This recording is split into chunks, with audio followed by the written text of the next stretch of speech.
एक अपडेट था, एक तरह से सर्कुलर जारी कर दिया है कि ये जो पैटर्न है ये चलेगा, आगे तक भी चलेगा। और इस बार कोई ऐसा सर्कुलर नहीं आया है जिससे आपको टेंशन लेने की जरूरत है। ध्यान से समझिएगा, मैथ में टोटल आपके 100 ऑब्जेक्टिव पूछेगा जिसमें आपको 50 मारना है, ठीक है।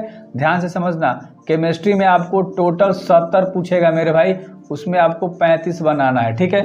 फिजिक्स में आपको मेरे भाई 70 पूछेगा, ध्यान से समझना। जिस भी विषय में तुम्हारा प्रैक्टिकल होता है उसमें तुम्हारा 70 पूछेगा, ठीक है, और उसमें आपको 35 टिक करना है। इससे ज़्यादा ट्रिक मत करना, समझ में आ रहा है। एक भी ज़्यादा ट्रिक मत करना, दिक्कत हो जाएगा, ठीक है, और नेगेटिव मार्किंग में चला जाएगा।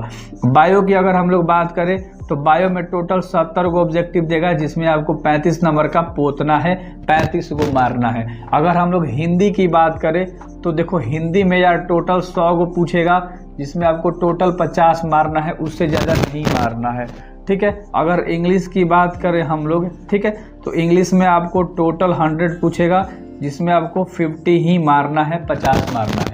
ये सारे डाउट आपके अब तक क्लियर हो गए होंगे सब्जेक्ट को लेकर, ऑब्जेक्टिव को लेकर कि क्या पैटर्न है।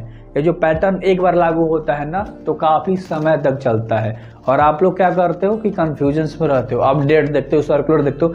भाई जब अपडेट होता है ना, सर्कुलर होता है ना, तो व्हाट्सएप, फेसबुक सभी जगह फैल जाता है, ग्रुप में देखोगे तो आ जाता है, समझ रहे हो। ऐसे सिर्फ तुम्हारे पास अभी तक नहीं आया है, बिहार बोर्ड ने कोई ऐसा सर्कुलर नहीं जारी किया अपने वेबसाइट पे, अगर चेक करोगे तो, ठीक है। ये लोग इधर उधर की बातें कर रहे हैं, मेरा काम है आप तक एक आइडेंटिकल इन्फॉर्मेशन पहुंचाना, एक अच्छी पहचान वाली इन्फॉर्मेशन पहुंचाना जिससे रियल साबित हो, ठीक है, फेक ना लगे। तो ये सारे रियल्स बातें थी, ये बदलेगा नहीं। अगला पॉइंट के ऊपर बात करते हैं, सब्जेक्टिव की बात करते हैं। तो अदर जितना भी इधर बच जाएगा नंबर, सब्जेक्टिव भी समझ लो, ठीक है। मैथ में तुम्हारा 50 नंबर का सब्जेक्टिव होगा, केमिस्ट्री में तुम्हारा 35 नंबर का सब्जेक्टिव होगा, बायो में तुम्हारा 35 नंबर का सब्जेक्टिव होगा, ठीक है। फिजिक्स की बात करते हैं तो 35 नंबर का सब्जेक्टिव में क्वेश्चन पूछेगा, ठीक है। मैथ हो गया। हिंदी की बात करें तो हिंदी में 50 नंबर का पूछेगा, और इंग्लिश की बात करें तो इसमें 50 नंबर का पूछेगा। आप ध्यान से समझो, इसके अंदर भी बहुत सारी चीज़ें हैं। मैथ की बात करते हैं तो इसमें अगर आपको फॉर्मूला याद है, ठीक है, तो ये देखो, ये फॉर्मूले पे ज़्यादा क्वेश्चंस पूछता है, और हर चैप्टर से जो इम्पोर्टेंट चैप्टर है 14 में जो 7 वो इम्पोर्टेंट चैप्टर है वहाँ से 5 नंबर के सवाल उठाता है। उस पर हम लोग चर्चा करेंगे स्पेशल वीडियोज़ में। केमिस्ट्री के बारे में भी चर्चा करेंगे कि 35 नंबर के जो सवाल आते हैं वो किस लेवल पे आते हैं। हिंदी में भी चर्चा करेंगे, इंग्लिश में भी चर्चा करेंगे, फिजिक्स में भी, सब विषय में चर्चा करेंगे।